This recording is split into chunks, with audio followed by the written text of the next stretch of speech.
I'm Cherise Selley, and with me is Judy Steenland. We are a part of Selley Group Real Estate, a boutique brokerage here in Colorado Springs. I keep saying it, tiny but mighty, because we are doing a lot of transactions, but still holding the hands of our clients in a very personal and unique way, because we don't want to grow so big that we forget who we're here for, which is for you, the people listening, the clients that we serve. And we're so grateful for that. And Judy, hello. Hello. Birthday girl. We're still going. Oh, my birthday's long gone by we now. Have to celebrate. By the time this airs, it'll be like a month after my birthday. Well, we'll still have that memory of your birthday and podcasting. Well, I mean, I guess really and truly, some people do take a birthday month. So I'm on board with that. Can I milk this for a month? Totally. I love it. Thank you so much. I appreciate it. And Judy, we were on our last podcast, we had May statistics, and as this airs, we do not have June's yet, but we were down just a little bit on the average price of a home, and it was about $554. Down from the month prior, which was April, but still up over 12%. So things are kind of balancing out, right? Yep. There's still a lot that sellers can expect for good things. And we touched on that on the last podcast. But I think what I love that you began on the last podcast that we really need to actually kind of go into more depth about are these pillars, the basic pillars. Back to the basics, folks. Yeah, because in a market that's changing so quickly, we have to rely on our knowledge and numbers, and that's exactly what we're doing. So I know for me, I've got a home that we're prepping for the market right now, and it's the same questions that most sellers ask. Do I really need to do all of these repairs? Do I need to stage? And can we list at this number? This is what I want for the house. And just having, very honest conversations about where the market is, why we shouldn't list at this exorbitant high number, why we should do the repairs, and yes, why we should stage, because we are still seeing homes sell over list price if we're pricing correctly. That's right. So I mean, why? So let me ask you this. If a seller is wanting to be more experimental about their pricing, I mean, why is that a bad idea, in your opinion, to just kind of go for the moon? Yeah. Well, you and I both know after doing this for more than 20 years, Cherise, that the longer a house sits on the market, the more stigma there is with that number. Mm-hmm. And buyers will come in and think that, this home has been on the market for a longer time, and will really come in with a lowball offer oftentimes. You're right. And then the resounding question, what's wrong with the house? Right. And there may not be a thing wrong. It just may have been priced wrong from the beginning. Yeah. And statistically, when we overprice a home on the market, the ending number is typically lower than if we would have priced it in line with where it should have been. I so agree with that, because there was nothing to build up from. If you're going too high, you can't build from there. We could at the beginning of the year. Yeah. That strategy has changed. So in a market that has, and it'll be interesting when we see June's numbers, because I think there may be another decline in the average price of a home again, slightly. And so if we see this, which I believe will be a bit of a trend, and guys, the sky's not falling, because we talked about it in the last podcast, sellers, you're making huge equity still. Huge. But if you try to add to that equity shooting for the moon, you might shoot yourself out of the orbit completely. Yeah, and right in the foot. Exactly. Yeah. Exactly. Yeah. So I think being reasonable to start at a place where you get that buyer pool of interest. And as you said, Judy, and the numbers don't lie, that there are still multiple offers happening on some properties. And it's not a dead market. I pulled up the Monument area, 80132, just as an example. And I think it's really interesting. So as this is being filmed on June 15th, we have in 80132, 94 active listings right now. And with 94 active listings, the average beginning list price was $986. current listing price at $966. So, that's about a $20,000 difference. Yeah.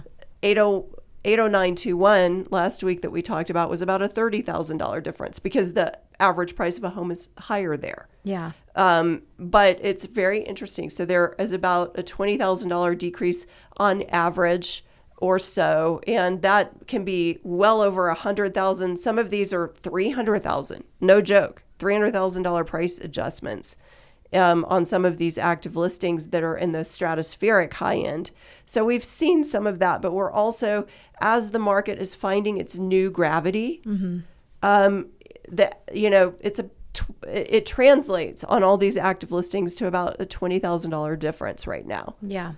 I feel like where we're still having the biggest challenge is in that average price point. There's just not enough of that. So homes 400 up to 550 for Colorado Springs is what the average is now.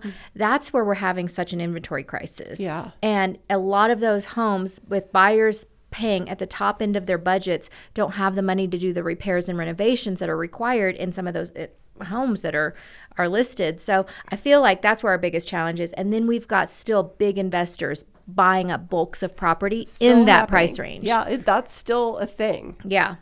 That's still a thing. And let me just go back to the Monument area and just finish out the conversation about price differentials. Yeah. In Monument, over the last 30 days, the average list price, $835, average sold price of $856. It's 102.9. That's not a radio station. I'm telling you a number, a differential. It's still, in the last 30 days, homes have been selling for an average of 3% over. The lowest price differential was 85%. So somebody got 15% off of the list price on one listing or on a few maybe. But that covers 62 listings that have sold in the last 30 days. So this is enough time to say, okay, interest rates have spoken and they've climbed, but there is still the chance of the home that you love having a bidding war. Yeah. And so I do think talking for sellers about those pillars is so important. And then also preparing buyers that it may not be the bloodbath that you think for your own advantage. You got to still be prepared. Right. That's right. And we are here in Colorado Springs because we do have 5 military bases. We are in the middle of a PCS season right now. So a lot of military families are, working to find homes because they've got orders to either come here or move to another state. So we still are seeing a lot of activity from just that natural migration that we have every year here. Yes, absolutely we are. Yeah. So much so. And that won't change because that's here to stay, folks. I would like to talk. There's an article that was on Realtor Magazine about common mistakes buyers make in bidding wars, because if that is still happening when you're making an offer on a property, Judy, when that's happening, what do you think? What is some sage advice that you feel like you can give a buyer? Yeah, I always tell my buyers, know your top number, know where you're comfortable.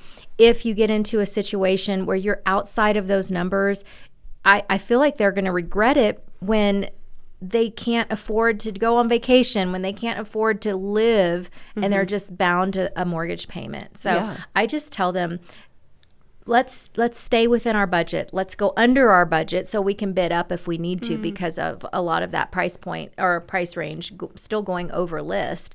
So just really knowing what they have in savings, what kind of discretionary cash they have available, and just not putting themselves in a position where they're so stretched that they're not happy. 100%. Yeah. And it goes along with the advice from an agent, Lee, L-E-I. She advises her clients in this article to hold back between 10 and 40% of what they can afford because of those unexpected repairs. Yeah. So many people have bought homes as is, completely as it is, without inspection, or having an inspection but not having the ability to have the seller correct things.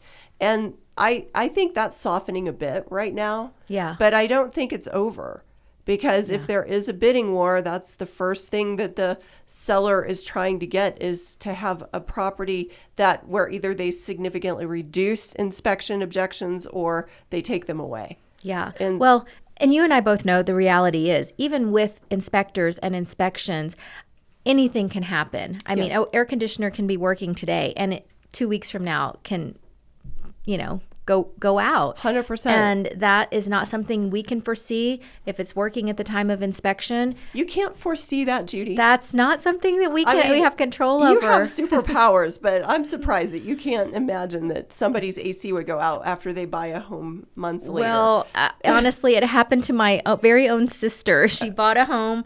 AC was working just fine, and sure enough, within a month, the whole thing needed to be replaced. And that was hot Texas. And that was hot Texas, and it wasn't cheap. So, it's having those discretionary, or having that money set aside, knowing that there are things that are going to break and go out. And and for sellers, going back to those pillars that we had talked about earlier, condition. Getting the home ready, having all of those objections. So, okay, maybe the buyer isn't going to, maybe to get your optimal price, sellers, do those repairs up front. Don't wait. Don't hide things. Don't think that a buyer will take the home in any condition right now, because they have more, and there's a lot more homes to choose from. Mm-hmm. And your home may be glossy and pretty, but if it's ugly on the inside, it doesn't matter. It's all going to come out. That's beauty shines from the inside out, right, Judy? Yeah. Well, those things are going to come up, yes. And it can kill a deal.